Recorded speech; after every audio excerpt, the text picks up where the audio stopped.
ఇప్పటి వరకు తెలుగు సినిమా ఇండస్ట్రీలో మంచి విజయాలను సాధిస్తూ ముందుకు తీసుకెళ్తున్న దర్శకుడు రాజమౌళి. ఇండియన్ సినిమా ఇండస్ట్రీలో సైతం ఇతనికి తిరుగులేదని చెప్పాలి. ప్రస్తుతం నెంబర్ 1 డైరెక్టర్ గా తనకంటూ ఒక ప్రత్యేకమైన ఐడెంటిటీని క్రియేట్ చేసుకున్న ఈ దర్శకుడు ఇప్పుడు చేయబోయే సినిమాలతో పాన్ వరల్డ్ లో తన సత్తా చాటలనే ప్రయత్నం చేస్తున్నట్లుగా తెలుస్తుంది. తెలుగు సినిమా ఇండస్ట్రీలో దర్శక ధీరుడుగా తనకంటూ ఒక ప్రత్యేకమైన గుర్తింపును సంపాదించుకున్న దర్శకుడు రాజమౌళి ప్రస్తుతం ఆయన చేస్తున్న ప్రతి సినిమా ఇండస్ట్రీలో మంచి విజయాన్ని సాధించడమే లక్ష్యంగా పెట్టుకొని ముందుకు సాగుతున్నట్లుగా తెలుస్తుంది. మరి ఇక మీదట ఆయన చేయబోయే సినిమాతో ఎలాంటి సక్సెస్లను సాధిస్తాడో అనేది కూడా తెలియాల్సిన అవసరమైతే ఉంది.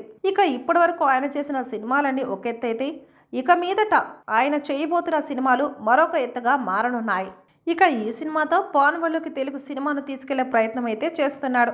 ఇక దీంతో పాటు రాజమౌళి డ్రీమ్ ప్రాజెక్ట్ అయిన మహాభారతం సినిమాను కూడా సెట్స్ మీదకి తీసుకొచ్చే ప్రయత్నం అయితే చేస్తున్నట్లుగా వార్తలు అయితే వస్తున్నాయి. మరి ఈ సినిమా ఎప్పుడు తెర మీదకి వస్తుంది అనే దాని మీద సరైన క్లారిటీ లేదు. కానీ ఈ సినిమాలో ఇండియాలో ఉన్న నటులు నటించబోతున్నారని వార్తలు అయితే వినిపిస్తున్నాయి. ఇక ఇప్పుడు అందుతున్న సమాచారం ప్రకారం తెలుగు సినిమా ఇండస్ట్రీలో మెగా పవర్ స్టార్గా మంచి గుర్తింపును సంపాదించుకున్న పాన్ ఇండియాలో తన సత్తా చాటుకుంటూ గ్లోబల్ స్టార్గా అవతరించిన రామ్ చరణ్ కూడా మహాభారతం సినిమాలో ఒక పవర్ఫుల్ క్యారెక్టర్లో కనిపించబోతున్నాడనే వార్తలు అయితే వినిపిస్తున్నాయి. ఇక ఇప్పుడు అందుతున్న సమాచారం ప్రకారం రామ్ చరణ్ అర్జునుడి పాత్రలో కనిపించబోతున్నాడంటూ కొంతమంది కొన్ని కామెంట్లు అయితే చేస్తున్నారు.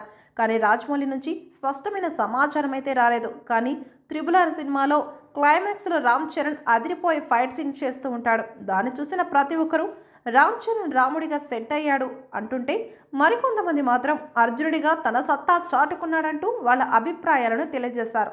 ఇక మొత్తానికైతే రాజమౌళి ఈ సినిమా ద్వారా అర్జునుడి క్యారెక్టర్ను రామ్ చరణ్కి ఇవ్వాలని ఫిక్స్ అయినట్లుగా తెలుస్తుంది. ఇందులో ఎంతవరకు నిజం ఉంది అనే విషయాల పట్ల సరైన క్లారిటీ లేదు. కానీ మొత్తానికైతే మహాభారతం సినిమాలో రామ్ చరణ్ పాత్ర చాలా కీలకంగా మారబోతుందనే వార్తలు అయితే వస్తున్నాయి. ఇక అందరికీ తెలిసి అర్జునుడి పాత్రలోనే ఆయన కనిపిస్తే బెటర్ అని మరికొంతమంది సినిమా మేధావులు సైతం వాళ్ళ అభిప్రాయాల్ని తెలియజేస్తూ ఉండడం విశేషం.